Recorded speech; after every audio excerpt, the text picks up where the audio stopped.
10 लक्षण महापर्व का कल से शुभारंभ हुआ है और आज इसका दूसरा दिन है। कल हमने पर्व के महत्व पर कुछ चर्चा की थी और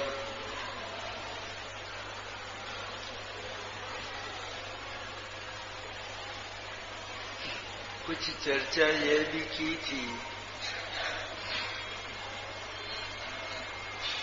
पर्व जो आते हैं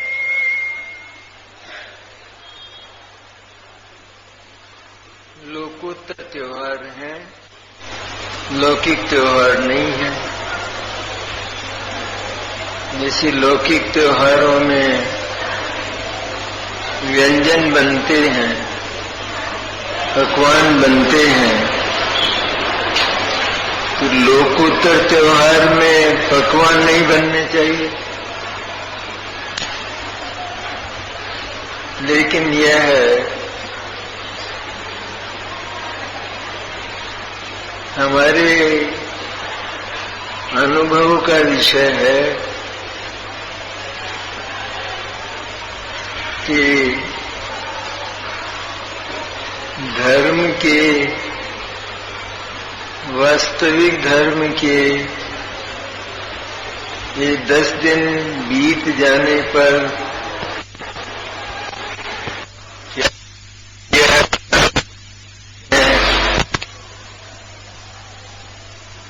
इस बार तो नए नए पकवानों का रसास्वादन किया, शायद नहीं करते। हर एक अपने से पूछे तो उसको यही उत्तर होगा। रोजाना जो करते आए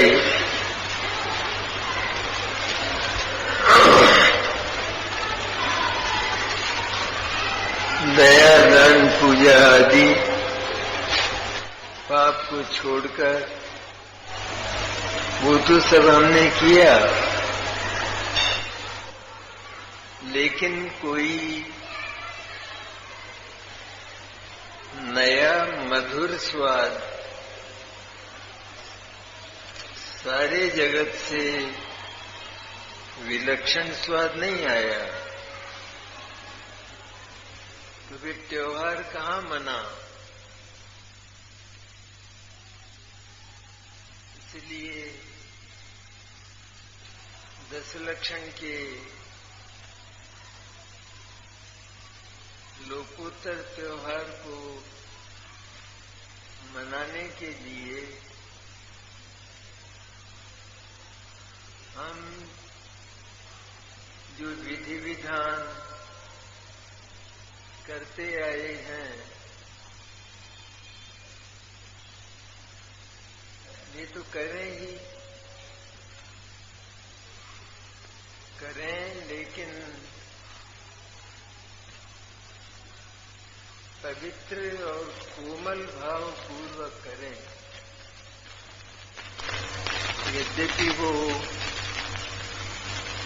पवित्रता नहीं है, विशुद्धता है, शुभोपयोग है, लेकिन वह शुभोपयोग भी हमारी भाव भूमि में कुछ नयापन लावे, अर्थात और अधिक जितनी आवश्यक है उतनी विशुद्धता अंतःकरण से बढ़कर और हमारे वास्तविक धर्म का निमित्त बन जाए, यह प्रयत्न 10 लक्षण पर्व चाहता है।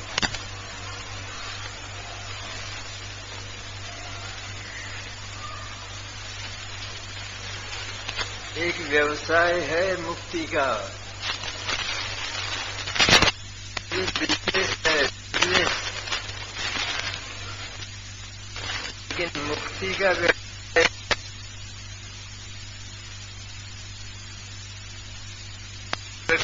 है तो उसमें सारे दुखों से, सारे क्लेशों से मुक्ति मिलकर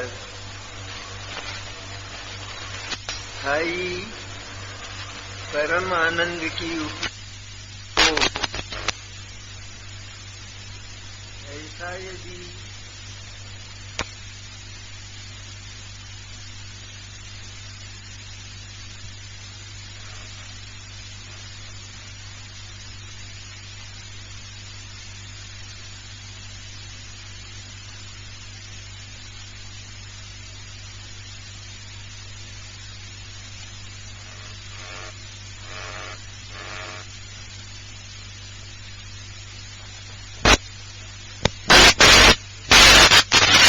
यह 10 लक्षण पर्व है,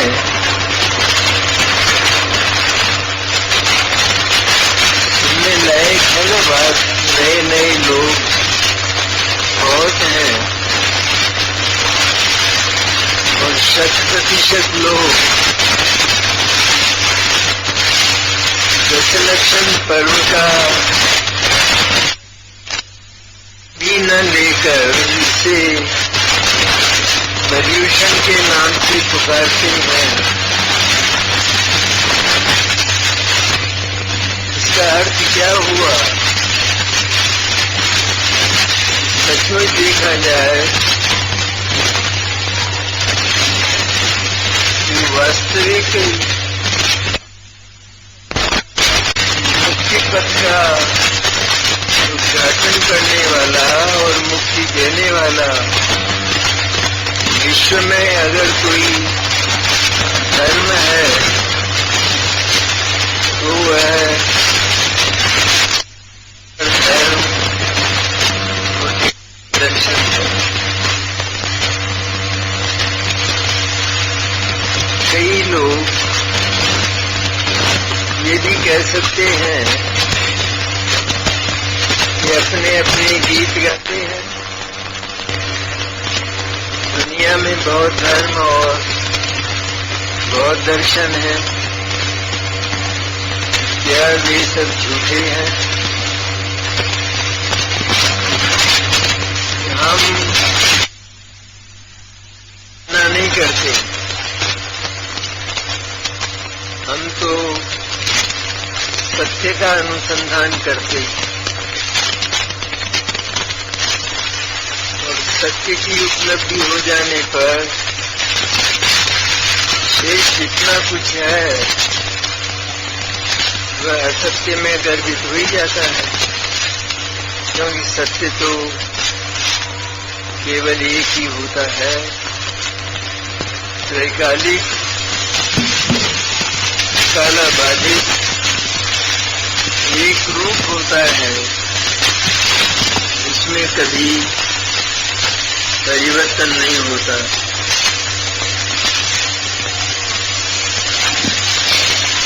ऐसे धर्म को, वैसे जिसे 10 लक्षण और 10 लाक्षणी कहते हैं, उसको हम पर्यूषण, जिसका हमारे यहाँ नाम निशान भी नहीं है आगम में, और जो एकदम कल्पित है, इस नाम से हम 10 लक्षण को पुकारें, ये हमारा बहुत बड़ा अविवेक और पाप है। बहुत बहुत बड़ा अविवेक है, क्योंकि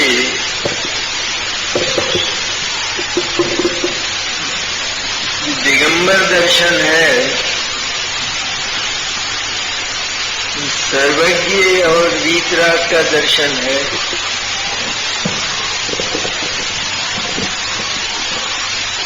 सर्वज्ञ वीतराग का दर्शन है, दर्शन मन विश्वास, विचार, मंतव्य, चिंतन, यह सब इसलिए सत्य है। ये तो हमको दिगंबर धर्म के प्रांगण में यदि हम आ गए हैं तो हमें यह बात पहले जानना चाहिए, ये सत्य क्यों और सत्य क्यों नहीं। इसकी सत्यता का वास्तविक प्रमाण है कि यह वस्तु स्वभाव पर आधारित है। यह किसी व्यक्ति विशेष की कल्पना नहीं है। तीर्थंकर परमात्मा, अनंत परमात्मा, इन्होंने जो कहा है वह कोई अपने मन की बात नहीं कही, लेकिन उन्होंने अपने पूर्ण ज्ञान की आंख से, सर्वज्ञता मन पूर्ण ज्ञान, पूर्ण ज्ञान की आंख से विश्व का जो कुछ देखा वैसा का वैसा उनकी वाणी में आया और वस्तु का सत्य स्वरूप प्रकाशित हो गया। ये तो पहली बात है, दिगंबर कहलाकर और दिगंबर धर्म के आंगन में आकर ये प्रश्न हमको उठना चाहिए और साथ ही उसका समाधान भी चाहिए। प्रश्न उठने से तो मस्तिष्क खराब होता है, अगर वो यूं का यूं रह जाए और उसका उत्तर न मिले तो उससे तो ज्ञान में बहुत विकृति, बहुत चंचलता, बहुत प्रकार के विकल्प खड़े होंगे, लेकिन उसका उत्तर साफ है कि जैसा हमने देखा वैसा कह दिया, इसी का नाम परम सत्य है। लोक में भी भले ही झूठ बहुत बोला जाता हो, लेकिन सत्य का स्वरूप लोक में भी यही माना जाता है कि जो वस्तु है वो क्या है, कैसी है, उसके भीतर बाहर क्या है, और जो अन्य वस्तुएं हैं वे अन्य वस्तुएं उससे क्या कोई संबंध रखती हैं अथवा वे बिल्कुल निराली हैं। अपने अपने घर में, अपने अपने सदन में रहकर बिना किसी से पूछे, किसी की ओर झांके बिना, किसी की अपेक्षा किए बिना अपना अपना काम चुपचाप जैसे एक गुफा में ध्यान करने वाले मुनिराज ध्यान करते हैं, इस तरह ये छहों द्रव्य अपनी अपनी गुफा में बैठकर ध्यान कर रहे हैं। कहते हैं अचेतन क्या ध्यान करेगा? अचेतन को ज्ञान नहीं है, वो ज्ञान से ध्यान नहीं करेगा, लेकिन अपने स्वरूप में तो रहेगा। उसका जैसा स्वभाव है, उसका जैसा स्वरूप है, वैसा तो वो सदा रहेगा। यही उसका कहा जाने वाला ध्यान है। वह अपना रूप कभी बदलने वाला नहीं है। और विश्व की एक सबसे बड़ी सुंदरता ये कि जितने कुछ विश्व के एक अणु से लगाकर महापर्वत तक जितने पदार्थ हैं, वे सबके सब अपने अपने सदन में, अपने अपने बंगलों में, हर पदार्थ का अपना बंगला है, वैभवशाली है। केवल आत्मा ही वैभवशाली नहीं, लेकिन एक अणु भी, परमाणु भी वैभवशाली है। एक छोटा सा परमाणु जो हमें आंखों से नहीं दिखाई देता, उसमें भी अनंत गुण वैभव है, संपत्ति है। इस तरह हर पदार्थ अपने वैभव को समेटे हुए अपने अपने ऐसे वज्र बंगलों में रह रहा है कि उसमें किसी दूसरे के प्रवेश की गुंजाइश नहीं है। इस सृष्टि के इस स्वरूप पर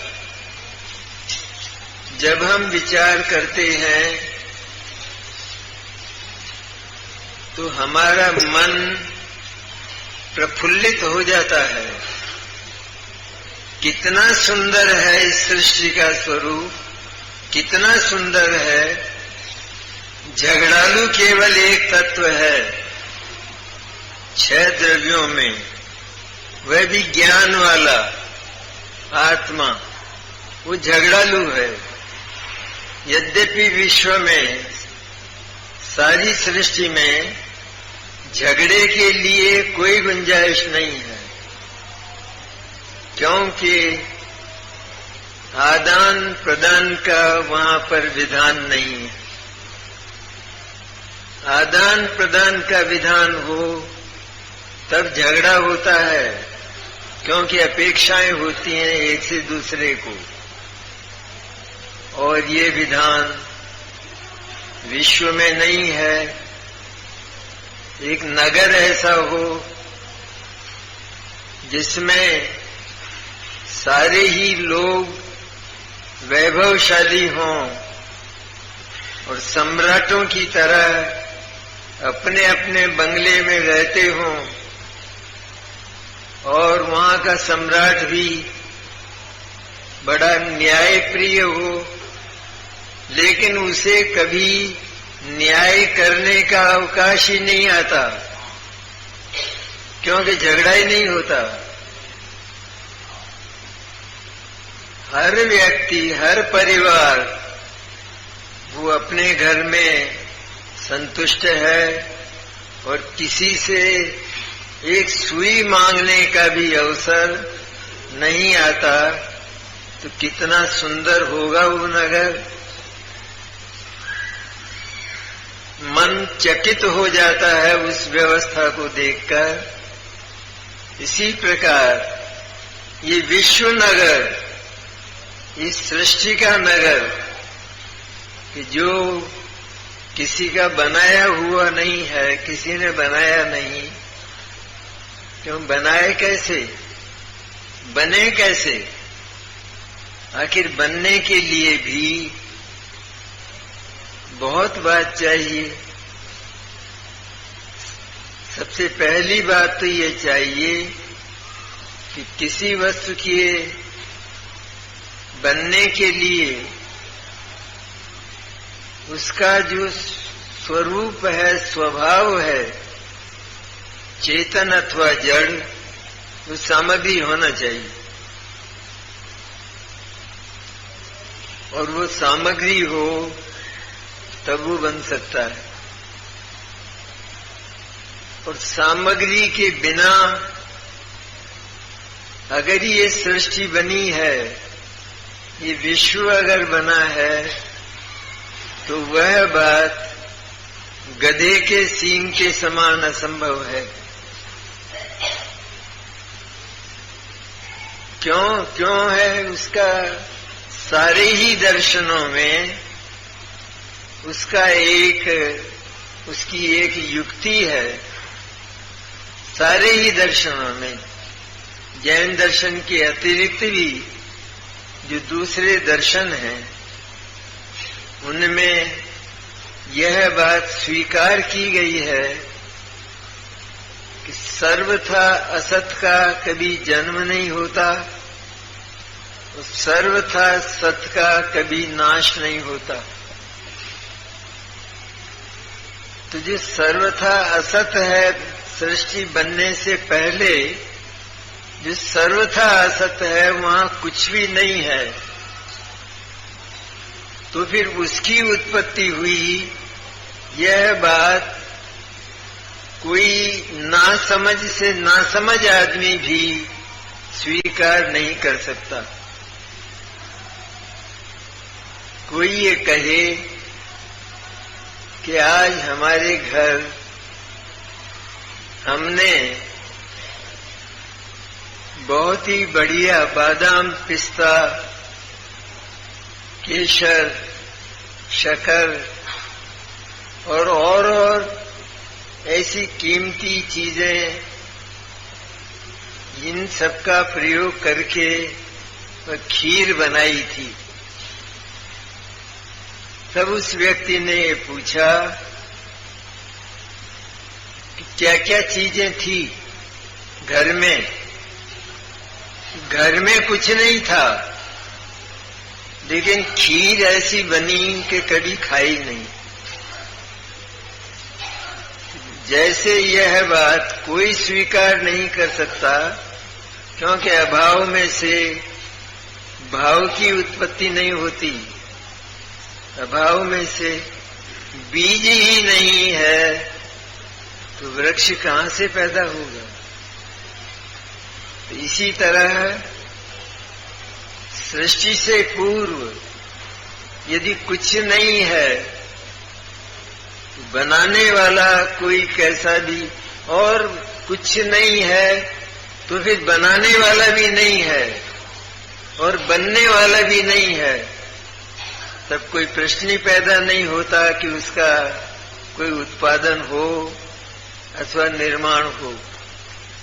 इसलिए जैन दर्शन की सच्चाई ये हृदय से स्वीकार करने लायक, आसानी से, बड़े स्नेह से स्वीकार करने लायक, कि जो है ये उसी में डील करता है, ये उसी में व्यवहार करता है, उसी की बात करता है। जो नहीं है वो नहीं है, उसकी क्या चर्चा करना, उसकी क्या बात करना। अगर जगत में जीव नहीं है तो इतने बड़े ये जो जिनवाणी का संग्रह है, ये आज देखा नहीं जाता, और अचेतन पदार्थ नहीं होते तो उनका नाम भी नहीं होता। नाम अगर जगत में किसी वस्तु का है इसका अर्थ यह है कि वो वस्तु है जगत में सदा से और सदा काल रहने वाली है, क्योंकि सत का कभी अभाव नहीं होता, और जो सर्वथा असत है उसका कभी जन्म नहीं होता। इसलिए हमने यदि, और यह बात केवल दिगंबर दर्शन में पाई जाती है, क्योंकि दिगंबर दर्शन में सर्वज्ञता और वीतरागता इन दोनों की किसी पुरुष में युक्ति पूर्वक सिद्धि होती है। सर्वज्ञता है ना, मैंने सबको जानना, जगत में जितना कुछ ये विश्व है और जितना कुछ भूत वर्तमान और भविष्य काल है, जितना कुछ है जानने लायक, उन सबको जानना, इसका नाम सर्वज्ञता है ना। और वर्तमान में यदि सर्वज्ञता हमें दिखाई नहीं देती तो युक्ति से तो सर्वज्ञता सिद्ध होती है। वर्तमान में किसी व्यक्ति के पास वैभव दिखाई नहीं देता तो युक्ति से तो वैभव सिद्ध हो सकता है। वर्तमान में यदि वह धनहीन है, दरिद्री है, लेकिन आगे लोक भाषा में पुरुषार्थ करके और धर्म की भाषा में पुण्य का उदय होने पर वह बहुत अधिक वैभवशाली बन सकता है। उसी प्रकार वर्तमान में अल्प ज्ञान होने पर भी अनंत जीव है ना, अनंत जीवों के ज्ञान में भी कोई एक सदृशता नहीं, लेकिन हीना दिखता है। जब हीना दिखता है, इसका अर्थ यह हुआ कि जिसका ज्ञान अत्यंत हीन है उससे थोड़ा अधिक किसी दूसरे के पास है, उससे अधिक किसी दूसरे के पास है। इस प्रकार ज्ञान का यह तारतम्य देखा जाता है। जब ज्ञान में ये हीना दिखता है तो उसका अर्थ यह हुआ कि वह हीनता समाप्त होकर, क्योंकि हीनता समाप्त हुई तो ज्ञान बढ़ा ना, उसी तरह पूरी हीनता समाप्त होकर ज्ञान पूर्ण हो सकता है। और पूर्ण ज्ञान वह है कि जिसमें कोई भी चीज जानने से बाकी न रही, वो पूर्ण ज्ञान, उसका नाम केवल ज्ञान, केवल ज्ञान ही ज्ञान। ऐसा ज्ञान, शुद्ध ज्ञान, निर्मल ज्ञान और पूर्ण ज्ञान कि जिसके जानने से जगत में कोई चीज शेष नहीं रही।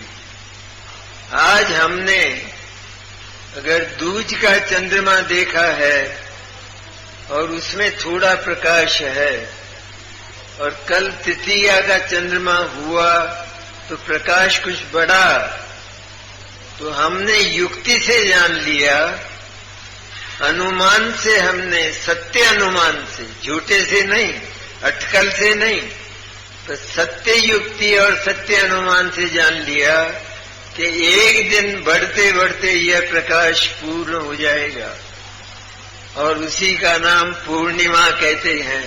पूर्णिमा मैंने पूर्ण प्रकाश, द्वितीया से चलकर जो यहाँ तक पहुंचा है और पूरा हो गया है।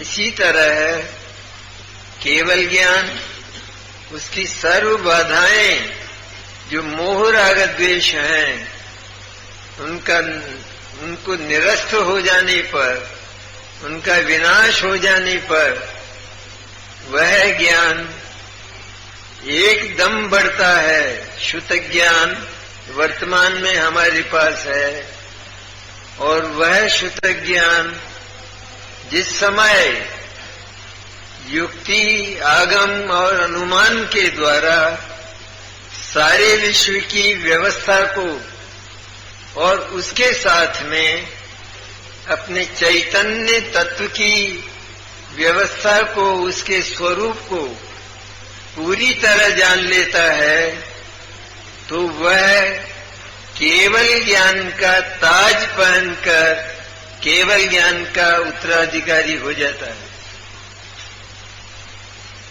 अवधि ज्ञान और मनःपर्यय ज्ञान ये भले ही पर द्रव्यों को ज्यादा जानते हों, लेकिन ये अपने द्रव्य को, अपने को ही, अपने आत्मा को नहीं जानते।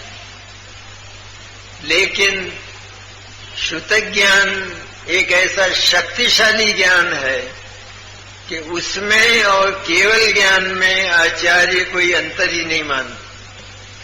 स्याद्वाद और केवल ज्ञान में केवल थोड़ा अंतर है, प्रत्यक्ष और परोक्ष जिसको कहते,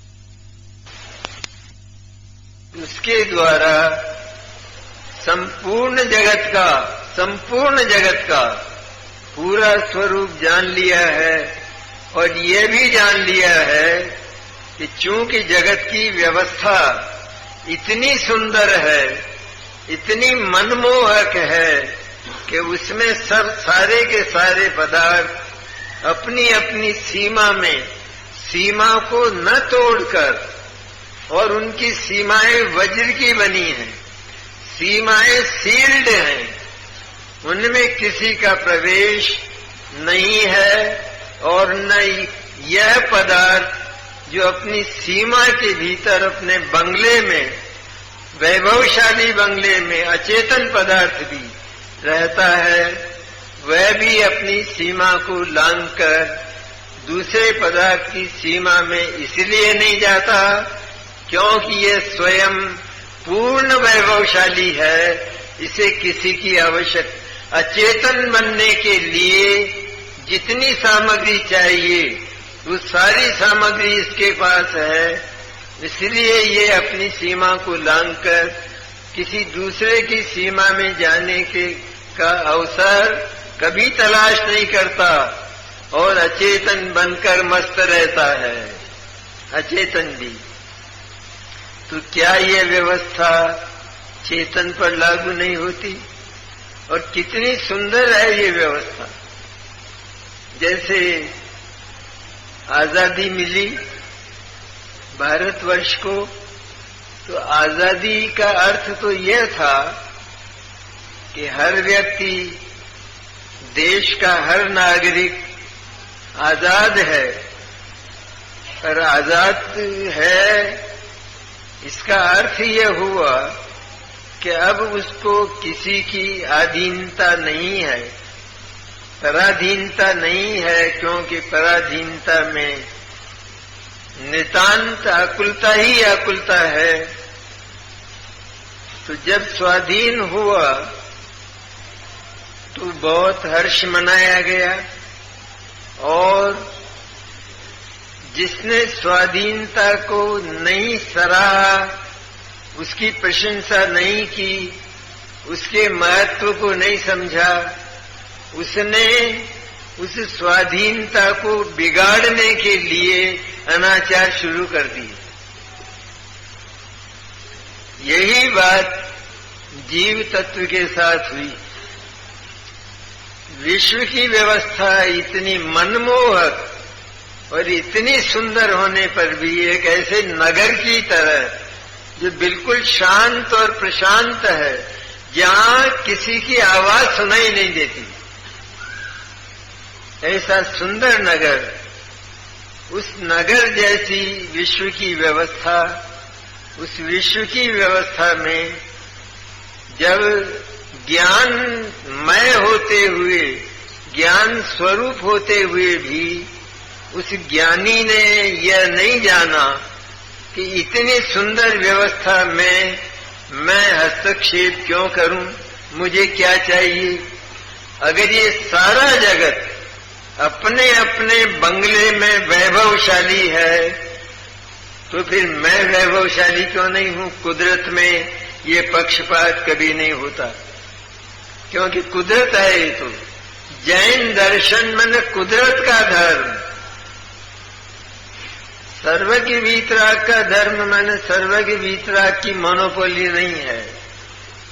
सर्वज्ञ वीतराग तो जैसा देखा है वैसा कह देते हैं, लेकिन सर्वज्ञ वीतराग व्यवस्था की रचना नहीं करते, निर्माण नहीं करते, नया कुछ बनाते नहीं, क्योंकि जो अनादि अनंत है उसे बनाने वाला कौन, उसे बदलने वाला कौन, किसी की शक्ति नहीं है। और सर्वज्ञता वीतरागता अर्थात परम शांति, ये उसी का नाम है कि जहां उसके पास कोई काम ना हो,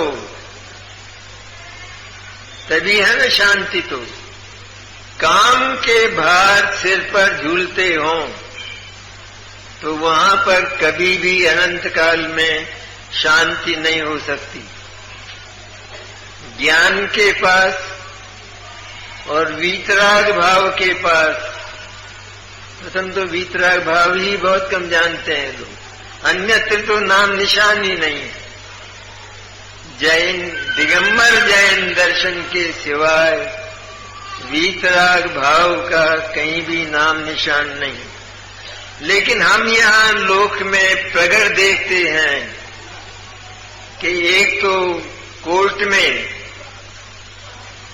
वादी और प्रतिवादी होते हैं, एक वकील होता है और दूसरा न्यायाधीश होता है। अब इनमें से वीतरागी कौन है? न्यायाधीश वीतरागी है या नहीं? क्या उसको किसी फाइल में कोई थोड़ा बहुत भी पक्ष है? क्या वो किसी फाइल में मोहित है? सच्चा यदि न्यायाधीश है तो उसे वीतराग, लोक में वीतराग, यहां धर्म में नहीं, लोक में उसे निष्पक्ष होना ही चाहिए।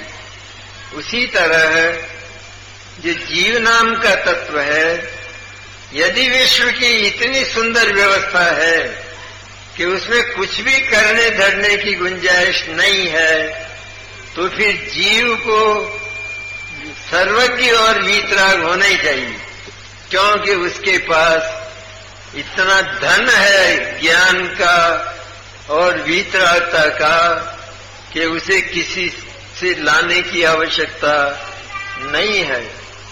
इसलिए अपने उस चले आए अनादिकाल के अज्ञान को मिटाकर, ये अज्ञान है ना कि वो विश्व की का ये जो सौंदर्य है उसका जो स्वतंत्र है, स्वतंत्रता, परम स्वतंत्रता मन परम आनंद, परम शांति, उस विश्व की परम शांति और स्वतंत्रता में ये हस्तक्षेप करके और उसे मिटाना चाहता है।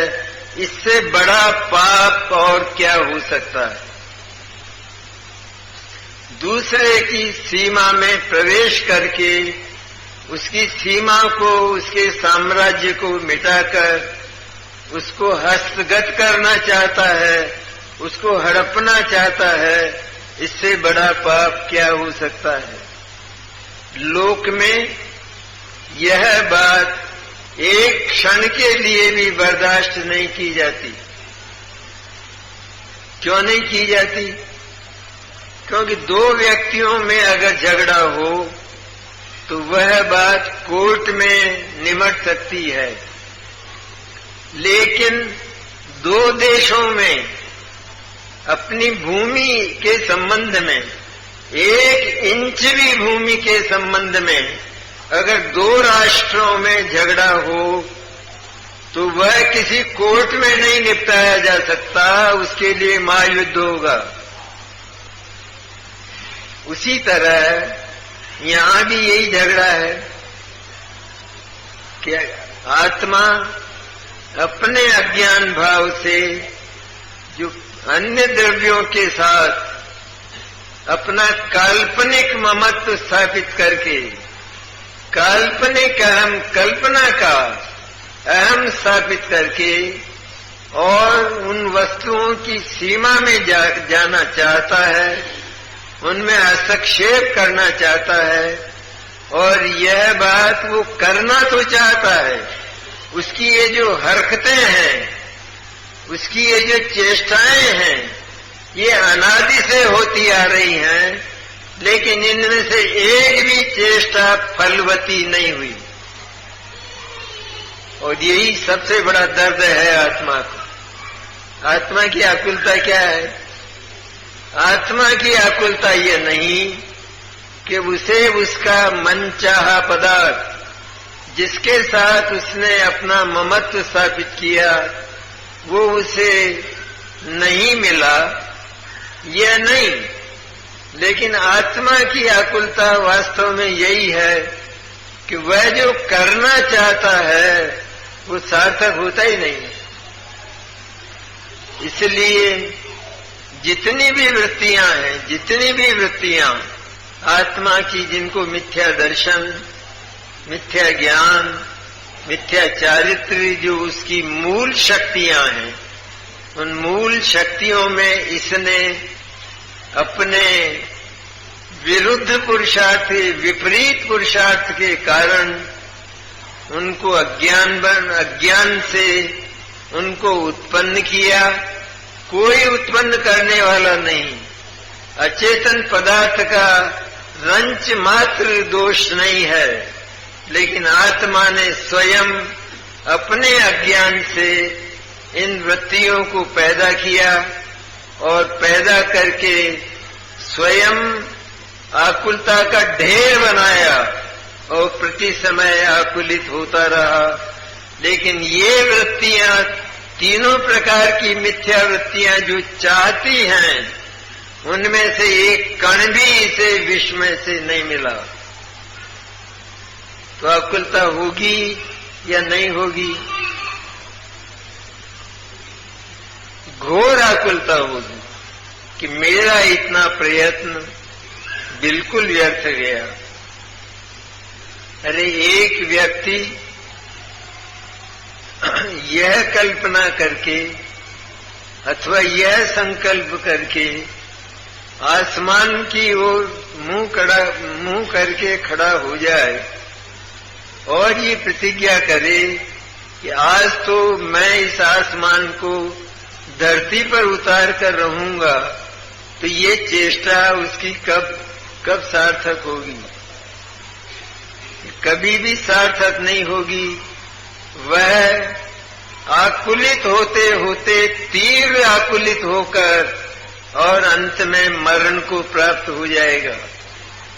उसी तरह आत्मा भी प्रति समय अन्य पदार्थों में उनको बलात् अपना मानकर उनकी सत्ता में हस्तक्षेप करने का प्रयत्न करके और उनको अपने साम्राज्य में मिलाने की चेष्टा करके यह काम अनादि से करता रहा, लेकिन उसकी यह चेष्टा कभी सफल नहीं हुई। तो वह निरंतर आकुलता रूप भाव मरण करता रहा। हर समय मौत हुई, हर समय में। आत्मा की जो सत्ता है उसकी तो मौत नहीं हुई, लेकिन जिसने ये अपराध किया था उसी को आकुलता हुई और उसी की मौत हुई। कहा जाता है आत्मा के लिए, नाम आत्मा का लिया जाता है, क्योंकि जो द्रव्य है, वस्तु मूल जो वस्तु है, मूल जो पदार्थ है, वो तो आत्मा है, सत्ता स्वरूप। उस सत्ता स्वरूप आत्मा के स्वभाव को और जगत के स्वभाव को नहीं जानकर इसने इस विश्व को बदलने की, इसको अपने अधिकार में लेने की जो चेष्टाएं की, वो चेष्टाएं वास्तव में अपराधिनी चेष्टाएं हैं और अपराधी के लिए दंड की व्यवस्था होती ही है। इसलिए ये इसको 4 गतियों का दंड भी मिलता है, सजा भी मिलती है। तो आत्मा का कर्तव्य क्या रहा? ये बात केवल सर्वज्ञ और वीतराग की वाणी के अतिरिक्त अन्यत्र कहीं भी उपलब्ध नहीं होती। इसलिए सर्वज्ञ और वीतराग को समझ, उनका स्वरूप समझकर और विश्व का उनके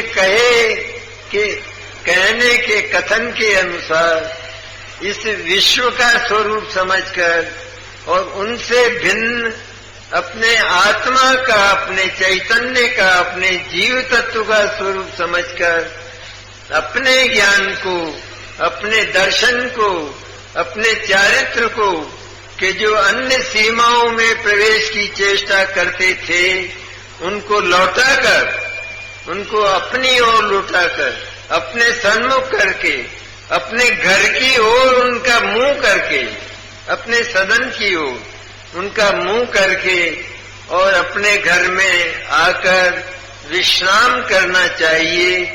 क्योंकि लोक में भी अपने घर के अतिरिक्त जगत में कहीं भी विश्राम नहीं है। यहाँ से थोड़े दिन के लिए लंदन चले जाएं और लंदन, और यहाँ हम केवल एक छोटे से मकान में, झोंपड़ी में रहते हों, लेकिन लंदन चले जाएं और वहाँ की सुषमाएं, वहाँ की शोभा, वहाँ का वैभव देखकर चकित भी हो जाएं, सब कुछ हो जाए, लेकिन क्या हम उन्हें अपना मान लेते हैं? अपना नहीं मानते, इतनी तो हुई बात। और अपना नहीं मानते, लेकिन थोड़े ही दिन के बाद ये कहना शुरू होता है, चलो अब तो चलें। कि कहाँ चलें? इस वैभव को छोड़कर, इस सौंदर्य को छोड़कर। अरे वहां तो काले ही काले आदमी रहते हैं, देखो यहाँ कितने सुंदर और गोरे लोग रहते हैं, यहाँ की अट्टालिकाएं कितनी बड़ी हैं, तो कहाँ चलें? कहते हैं यहाँ अब मन नहीं लगता, हम तो अपनी झोंपड़ी में ही जाएंगे और वहीं घी और बाटी बनाकर खाएंगे। क्यों लोक में भी ऐसी उक्ति है कि चाहे इस संपूर्ण विश्व में कहीं भी अपने घर के अलावा, अपने घर के सिवाय कहीं भी विश्राम नहीं है। एक उक्ति है ऐसी अंग्रेजी में, ईस्ट और वेस्ट होम इज बेस्ट। चाहे पूरब में जाओ, पूरब के बड़े बड़े राष्ट्रों में जाओ, नगरों में जाओ, अथवा पश्चिम के नगरों में और वहाँ के राष्ट्रों में जाओ, लेकिन घर ही सबसे अधिक नहीं, अधिक और कम का प्रश्न नहीं है, किंतु पूर्ण आराम देने वाला होता है। और अन्यत्र कहीं भी रंच मात्र भी आराम नहीं है। जो सुख छज्जू के चुबारे वह न बलख न बुखारे। छज्जू के घर में, छज्जू का जो छोटा सा झोंपड़ा है, उसमें जो सुख है वह बलख और बुखारे में भी नहीं है। इसलिए लोक में भी जैसे बड़े बड़े वैभवशाली नगरों में जाकर हम अंत में अपने घर में आने का मन बनाते हैं, उसी प्रकार सृष्टि के सौंदर्य को, सृष्टि के वैभव को देखकर और उसकी स्वतंत्रता और उसके भिन्नत्व को देखकर, उसकी आजादी को देखकर, उसकी आजादी को भंग करने की चेष्टा न करके, क्योंकि आज तक वो चेष्टा कभी फलित नहीं हुई नहीं। हमने माना लेकिन हुआ कुछ नहीं, सब व्यर्थ गया, आसमान की ओर देखने की तरह सब व्यर्थ गया, सारी चेष्टाएं व्यर्थ हुई। यही आकुलता का एकमात्र कारण है। अगर एक भी बात आत्मा के अज्ञान से मानी हुई, एक भी बात अगर घटना बनकर सार्थक हो जाती, तो वह इस विश्व का के विधान का सिद्धांत हो जाता। और विश्व का विधान बदलना पड़ता। एक भी घटना अगर सार्थक होती तो, लेकिन एक भी घटना अनादिकाल से और अनंत ही जीव सारे के सारे इस प्रकार का अज्ञान लेकर बैठे हैं और जगत की व्यवस्था को, सुंदर व्यवस्था को, शांत व्यवस्था को अशांत बनाने की, उसको अपने अधिकार में लेने की कोशिश कर रहे हैं। लेकिन उनकी कोशिशें अनंत जीवों की, निगोद से लगाकर सैनी पंचेंद्रिय तक के जीवों की, उनमें से एक भी चेष्टा सार्थक नहीं हुई तो यह विश्व का विधान कभी बदला नहीं जा सकता। बदला ही नहीं अनादिकाल से और अनंत काल तक वही का वही विधान रहने वाला है।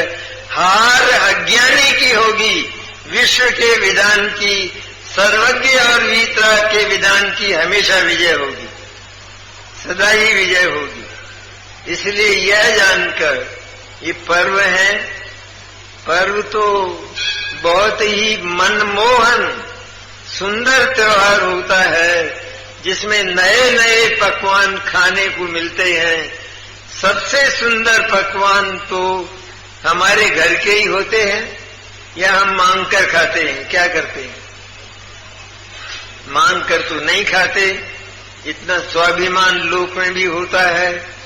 तो हमारे इस शुद्ध चैतन्य में जो वैभव है, शुद्ध चैतन्य में जो व्यंजन है आनंद के, आनंद प्रदान करने वाले, ऐसे व्यंजन हम इन 10 दिनों में 10 धर्मों के द्वारा अगर हम बनाते हैं और उसमें जीवन में थोड़ी भी कोई अभूतपूर्व नवीनता आती है, नया रसास्वादन होता है, तो हमें समझना चाहिए कि हमारे ये पर्व सफल हो गए। तो इतनी सुंदर और शांत जगत की व्यवस्था को बताने वाला केवल एक दिगंबर जैन धर्म है। दूसरे धर्म भले ही इस नाम से पुकारे जाते हों, लेकिन वहां विश्व की व्यवस्था का और आत्मा की व्यवस्था और आत्मा के स्वरूप का पता ही नहीं है।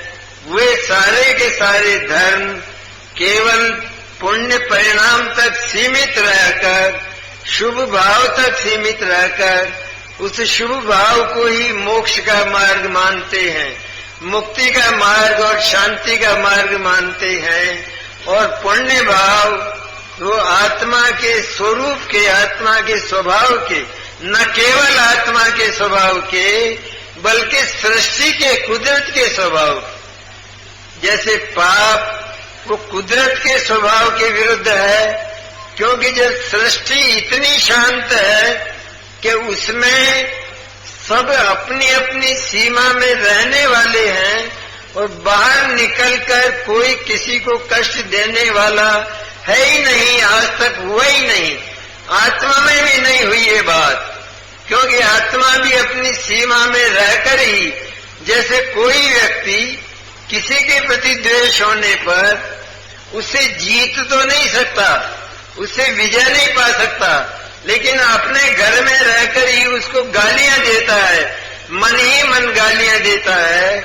उसी प्रकार यह अज्ञानी आत्मा इतनी शांत सृष्टि को अपने भीतर ही भीतर मिथ्या दर्शन ज्ञान चारित्र की गालियां देता रहा और विश्व को अपना मानता रहा, लेकिन उसकी यह बात एक बार भी सार्थक नहीं हुई। इसलिए सृष्टि के सौंदर्य को भगवान सर्वज्ञ और वीतराग का प्रतिपादन समझकर और अन्य सबसे जितने भी जगत के मंतव्य हों, उन सारे मंतव्यों से विरक्त होकर, सबसे विदा लेकर, यह मन में स्वप्न में भी यह बात हमारे मन में न आवे कि क्या केवल दिगंबर धर्म ही सत्य है। तो क्या सत्य टुकड़ों में होता है? क्या सत्य के टुकड़े होते हैं? यह जो सूर्य सदा से पूर्व में उदित होता रहा तो आधा पूर्व में हो जाता और आधा पश्चिम में हो जाता, इसका क्या बिगड़ जाता? कहते हैं ऐसा न तो संभव है, ये अनादि की कुदरती व्यवस्था है और कुदरत में पक्षपात नहीं होता। उसी तरह ये सत्य जो दिगंबर धर्म है, इसमें हमको ये विचार ही नहीं आना चाहिए कि हम किसी दूसरे दर्शन में भी कहीं सत्य होगा, क्योंकि सत्य अगर इस तरह अगर सत्य कुछ सत्य और कुछ असत्य, तो उसमें आधा सत्य और आधा असत्य हुआ या नहीं? सारा असत्य है, क्योंकि सत्य में असत्य का मिश्रण रंच मात्र भी नहीं होता।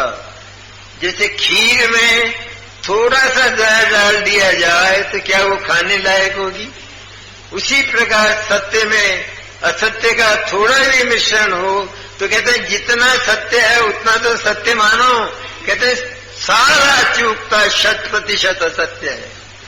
इसलिए वह हमारे विश्वास का, हमारे ज्ञान का और हमारे आचरण का विषय नहीं है। ऐसा जानकर, क्योंकि जीवन थोड़ा है, इसलिए हम ये विचार करें कि चलो दूसरे दर्शनों को भी तो पढ़ें। पर क्या पढ़ना है? हमने यहाँ बैठे बैठे सर्वज्ञ वीतराग की वाणी सुनकर उसकी सत्यता का निर्णय करके वस्तु व्यवस्था को जानकर यह जान लिया कि यह बात जगत में कहीं है ही नहीं, तब हम जगत की बात क्यों करें, क्यों चर्चा करें? और मन में भी यह बात क्यों आवे कि हम जगत की ओर देखें, किसी के पास जाएं, वो व्यक्ति भी बहुत बढ़िया बोलता है, वो व्यक्ति भी बहुत बढ़िया स्पीकर है, बहुत अच्छा बहुत सुंदर स्पीकर है, वो भी जैन धर्म की तरह ही बोलता है। ऐसा लोगों का दिमाग खराब, वो भी जैन धर्म की तरह बोलता है। अरे जैन धर्म की तरह बोलना अलग बात है। हो सकता है कि एक बात सत्य कही जाती हो, उससे क्या होना है? संपूर्ण सत्य होना चाहिए, और संपूर्ण सत्य कहीं भी उपलब्ध नहीं होता, क्योंकि वह केवल सर्वज्ञता और वीतरागता के द्वारा ही प्रतिपादित होता है। और ऐसे जो आप्त हैं, ऐसे जो परमात्म पुरुष हैं, उनके द्वारा कही हुई जो वाणी है, वो वाणी ही वस्तु व्यवस्था के आधार से निकली हुई होने के कारण वही परम सत्य है, वही हमारा श्रद्धेय है, वही हमारा ज्ञेय है, वही हमारा आचरण करने योग्य है।